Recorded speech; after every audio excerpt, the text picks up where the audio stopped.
At 75, Bruce Springsteen has begun speaking with a steady clarity about the people who tested him in ways the public never witnessed. Fans know him as the voice of working lives, a figure who keeps his temper hidden and his conflicts private. Yet behind the music, there were moments when certain individuals pushed past his limits, crossed quiet lines, or tried to influence choices he never intended to share. For years, he held their names in silence. Now he is ready to tell the truth he carried alone. Today we count the 5 figures who left a mark he never forgot, and the final name reshapes everything people think they know about him. Number 5. Jeremy Allen White, quiet steward of fragile lines. Jeremy Allen White arrived on the set of Springsteen, Deliver Me From Nowhere, with clear respect for Bruce Springsteen already established. Springsteen saw it quickly and noted White's patience and steady professionalism, calling him very tolerant. But courtesy did not erase the divide between them. It was not conflict, it was a creative split centered on one of Springsteen's most important songs. Early on, they sat together to talk through Reason to Believe, the closing track of Nebraska, and the emotional core of the film. White believed the song held a quiet hope, people enduring, holding on. Springsteen disagreed. That's not the case, he said. For him, the song was about uncertainty and persistence, not redemption. White pressed gently. Don't you feel that when you're writing a song, you're kind of giving it up? Springsteen understood but stayed firm. If you want to feel that way, you can feel that way. But that's not how that was intended. It was a small exchange, yet it defined their collaboration.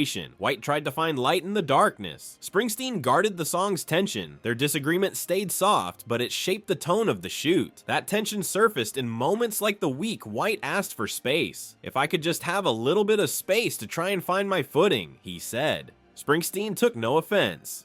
Anytime I'm in the way, just give me the look and I'm on my way home. Boundaries respected, not tested. Springsteen also stepped back from the most personal scenes, letting actors carry memories that belong to him. I'm sure it's much worse for the actor than for me, he said. White later admitted he felt very fragile at times and needed distance to absorb the weight of Springsteen's past. The contrast between public perception and private reality made their process unusual. Springsteen told reporters the shoot was just fun, yet the two were not always aligned. Springsteen challenged White's interpretation. White held his ground quietly, without forcing a confrontation. Next comes a performer who questions Springsteen's authenticity in front of an entire audience. Number 4, Neil Patrick, keeper of the spoken line. Neil Patrick Harris crossed a line few expected, not through humor, but through a blunt judgment. In 2018, during the Tony Awards, he went on Twitter and questioned Bruce Springsteen's win for Springsteen on Broadway. A Springsteen won, and he uses teleprompters. I don't get the logic, he wrote. To most of the world, Springsteen is the boss, the figure who stands for grit, sincerity, and lived experience. His Broadway run was celebrated for its closeness and vulnerability. For Harris, that closeness felt compromised. A teleprompter, in his view, weakened the honesty that performance requires. Harris, born in 1973 in New Mexico, built his path through television and the stage, from Doogie Howser, MD, to How I Met Your Mother, and a long list of hosting roles. Springsteen, born in 1949 in New Jersey, rose from quiet beginnings to global stature, eventually shaping that journey into a stripped-down Broadway monologue. The two men knew different traditions and different expectations. The conflict became public with one short message and a sharp follow-up. When a fan defended the use of prompts, Harris replied, "Using a teleprompter is just not being willing to memorize your lines. The director should have said something. Oh, wait." There was no wink behind it. It was a direct claim about artistic responsibility. For Harris, speaking your own words without support is part of the craft. Reading from a screen, in his mind, weakens intention. The reaction spread quickly. Some insisted Broadway requires technical support, and that memorization is not always realistic. Others echoed Harris and saw his point as a defense of discipline and effort. But the disagreement was not about a single decision or a single performance. It reflected a wider divide about what makes a performance honest and what separates commitment from convenience. For Harris, the principle was simple. Status, legacy, and acclaim cannot place anyone above the standards of the work itself. In that moment, he signaled that admiration should never mute questions about duty or care. A comment from a stage peer is one thing. A fracture inside a marriage would leave a deeper and more lasting imprint. Up next is someone whose personal history with Springsteen shaped an album that still echoes with regret. Number 3, Julianne Phillips, the private face behind an album. Bruce Springsteen's first first marriage to actress and model Julianne Phillips is often recalled as a brief, glittering chapter in his life. Fans saw it as a storybook pairing, the quiet star meeting the rock icon at the height of his fame. Behind the photographs and the applause, the truth was far more strained. Springsteen has admitted that their time together was marked by unease, emotional distance, and a sense of guilt he could not shake. In Born to Run, he writes that he dealt with Julie's and my separation abysmally. To the public, Julianne Phillips appeared poised and polished, a rising actress stepping into a marriage that seemed secure. To Springsteen, she became a reflection of fears he had never learned to manage. They married in May 1985 after only a short courtship, and by 1988, the fault lines were already visible. Julianne was born in 1960 in Evanston, Illinois, and raised in Lake Oswego, Oregon. She was building her career when she met Springsteen, who had already become an international figure. For a moment, it looked like their lives could move in parallel, but Springsteen's internal turmoil quickly shaped the direction of their marriage. In his memoir, he describes how fear clouded his judgment. After the wedding, he experienced anxiety and suspicion, wondering if she might be with him for reasons beyond love. A part of me tried to convince myself she was simply using me to further her career, or to get something. He later admitted those thoughts were groundless, writing, "Nothing could have been farther from the truth. Julianne loved me and didn't have a malicious bone in her body." The real conflict came from within him, not from her actions. A defining moment arrived during the Tunnel of Love period. The album's themes of sorrow and longing echoed the breakdown of their relationship. During the tour that followed, their separation became public, and the response lacked care or restraint. Springsteen would later describe the atmosphere as full of furore, pain, and scandal, a storm that neither of them wished for. Springsteen has stated plainly that he failed in his role as a partner. "I placed her in a terribly difficult position, and I failed her as a husband and a partner," he wrote. He knows he mishandled the ending, magnifying the public fallout and exposing her to scrutiny she never sought. When the divorce was finalized in March 1989, he looked back on her as a woman of great discretion and decency, someone whose dignity he did not protect when it mattered most. Years later, he still acknowledges the weight of his actions. Their story is not one of betrayal or malice. It is a reminder of how private fears can undo even the strongest intentions, and how fame can magnify mistakes in ways that linger long after the headlines fade. Next is an artist whose blunt rejection exposed a divide neither man could ignore. Number 2, John Lydon, the punk voice of rejection.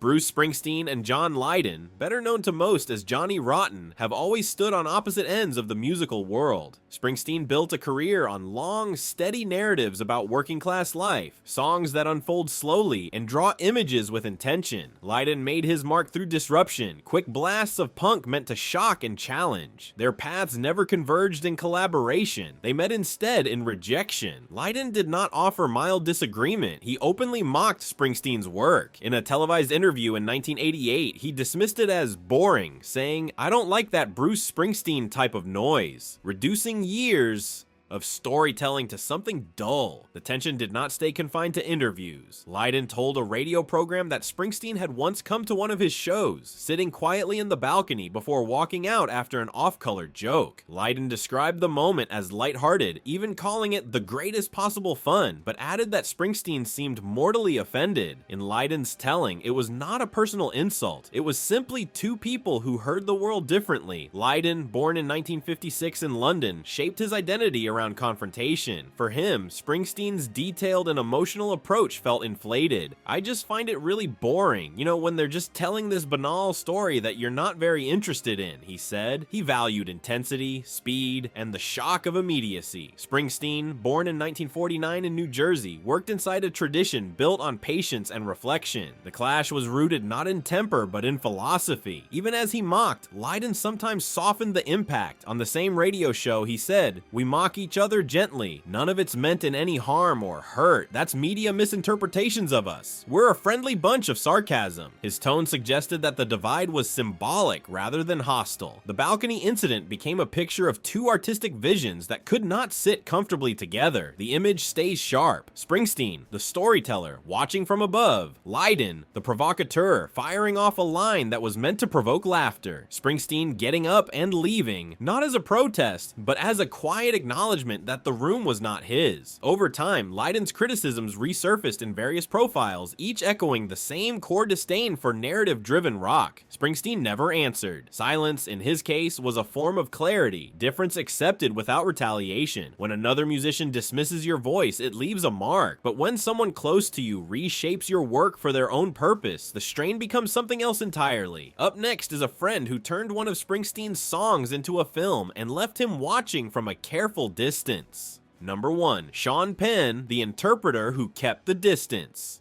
Bruce Springsteen and Sean Penn never clashed in public view. Their story is not a headline feud. It is a quieter strain shaped by family ties, ambition, and the limits of creative ownership. Springsteen did not dislike Penn. He kept a cautious distance. He protected what mattered to him, the songs, the people inside them, and the boundary between real life and the art that came from it. Penn entered that space with urgency and boldness. That was the source of their tension. In the early 80s, Penn was close to Pamela Springsteen. That closeness brought him more than familiarity. It brought him a sense of entitlement. One late night, after the Stark and Lonely Nebraska album was released, Penn said he called Springsteen while drunk and pitched a movie based on highway patrolmen. Springsteen, barely awake, muttered, "Okay, Sean, sure." It sounded like a joke or a half-asleep tease, a yes shaped by hesitation. Penn heard approval. Springsteen bought himself time. To the public, Springsteen was the narrator of working lives, the man who turned simple choices into moral crossroads. To Penn, Springsteen was a reservoir of characters waiting to be expanded. That difference mattered. One viewed the songs as statements of conscience. The other viewed them as material he could adapt and enlarge. When Penn began making The Indian Runner, he stretched a short parable into a film about brothers, conflict, and loyalty. He approached it with commitment. He approached it with ambition. He also approached it with an understanding built on an informal agreement. Their arrangement was not relaxed. Springsteen made one condition clear. If the film drifted from the heart of the song, he could withdraw his name. That condition defined the shape of their relationship. It was not absolute trust. It was negotiated trust. It sounded like restraint. Springsteen watched early cuts. He did not leave the room. He thanked Penn. He called the film moving. Gratitude did not remove the distance. It merely acknowledged it. One moment remains vivid. In the film, the younger brother commits a crime. The older brother, the patrolman, is forced to choose between family and duty. At a screening, Springsteen watched in silence. Penn looked toward him, waiting for a reaction. Springsteen gave a small nod, polite and reserved. It was not a sign of deep approval, it simply closed the exchange. The song had become a film, the personal line had held firm. The closeness Penn hoped for never fully formed. Penn's memories of the period shift with each retelling. He once said he made the call drunk on Heineken, a detail that functions as confession and as performance. Springsteen's version is simpler and less dramatic. That difference, one theatrical and one restrained, shaped how they remembered the deal. Penn saw a defining moment. Springsteen saw a careful allowance. Penn viewed it as opportunity. Springsteen viewed it as controlled access to his work. The outcome was clear. They did not become regular collaborators. They did not remain inside each other's inner circles. The film sits in both of their bodies of work, yet the men stayed apart. Their relationship settled into a steady, formal respect held at a distance. No public disputes followed, no dramatic breaks, only a quiet agreement. Springsteen let the film exist, and Penn carried it as his own. This is why Penn belongs on the list of those who pushed Springsteen's patience. Not through malice, not through betrayal, but through the pressure that forms when a friend becomes an interpreter, and that interpreter moves forward without loosening the original creator's grip. It is a lesson about boundaries. Creative closeness can become strain, and when one man views the music as moral truth while the other sees it as narrative material, gratitude and distance can look nearly identical.